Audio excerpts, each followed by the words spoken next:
પાકિસ્તાનની સતત ધમકીઓ વચ્ચે ભારતને રશિયાથી અત્યાધુનિક એર ડિફેન્સ મિસાઇલો પ્રાપ્ત થઈ છે। 260 કરોડ રૂપિયાથી વધુની કિંમતની આ મિસાઇલો ખૂબ જ ઓછી રેન્જમાં પણ દુશ્મનના ફાઇટર જેટ અને ડ્રોન હેલિકોપ્ટરને નિશાન બનાવવા માટે સક્ષમ છે। પાકિસ્તાન ભારતને આપી રહ્યું છે યુદ્ધની ધમકી। ધમકીઓ વચ્ચે રશિયાથી ભારતને મળ્યું આકાશી રક્ષક।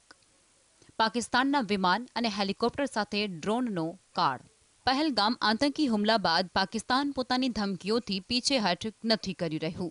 વધતા તણાવ વચ્ચે ભારતે પોતાની હવાઈ સંરક્ષણ શક્તિમાં મોટો વધારો કર્યો છે। ભારતીય સેનાને રશિયન મૂળની ઇગ્લા-એસ મિસાઇલોની નવી ખેપ મળી છે, જે હવે સરહદ પરના ફોરવર્ડ લોકેશન ખાતે તૈનાત કરવામાં આવી રહી છે। આ મિસાઇલોની ખાસિયત એ છે કે તે દુશ્મનના ફાઇટર વિમાનો, હેલિકોપ્ટરો અને ડ્રોનને ખૂબ જ ઓછી રેન્જથી પણ નષ્ટ કરી શકે છે। ઇગ્લા-એસ મિસાઇલ ઇન્ફ્રારેડ ટેકનોલોજી પર આધારિત છે।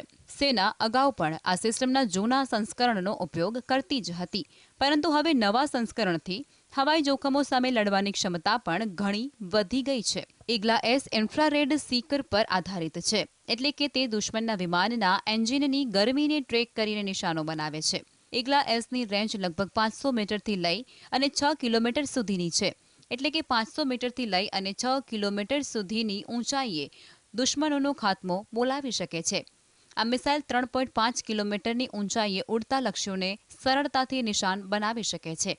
આ સિસ્ટમ મેન પોર્ટેબલ છે, તેને જવાન આસાનીથી પોતાના ખભા પર ઊંચકીને લઈ જઈ શકે છે।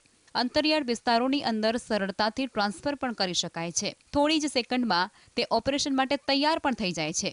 ઇગ્લા-એસમાં પ્રોક્સિમિટી ફ્યુઝ પણ હોય છે, જે લક્ષ્ય સાથે સીધી ટક્કર ન થાય તો મિસાઇલને નિષ્ક્રિય કરવામાં સક્ષમ છે।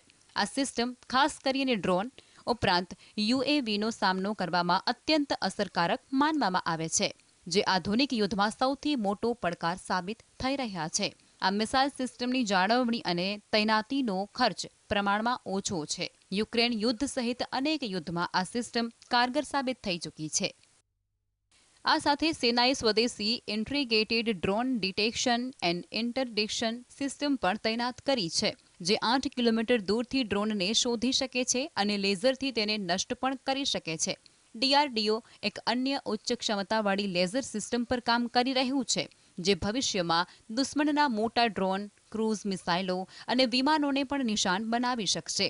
તાજેતરની અંદર જમ્મુ વિસ્તારમાં સેનાએ એક પાકિસ્તાની ડ્રોનને નષ્ટ કરવામાં સફળતા મેળવી છે। આ તમામ તૈયારીઓ સ્પષ્ટ સંકેત આપે છે કે ભારત હવે ફક્ત આતંકી હુમલાનો જવાબ જ નહીં આપે, પરંતુ કોઈપણ સંભવિત હવાઈ હુમલા માટે પણ સંપૂર્ણ રીતે તૈયાર છે। Bureau report, GSTV।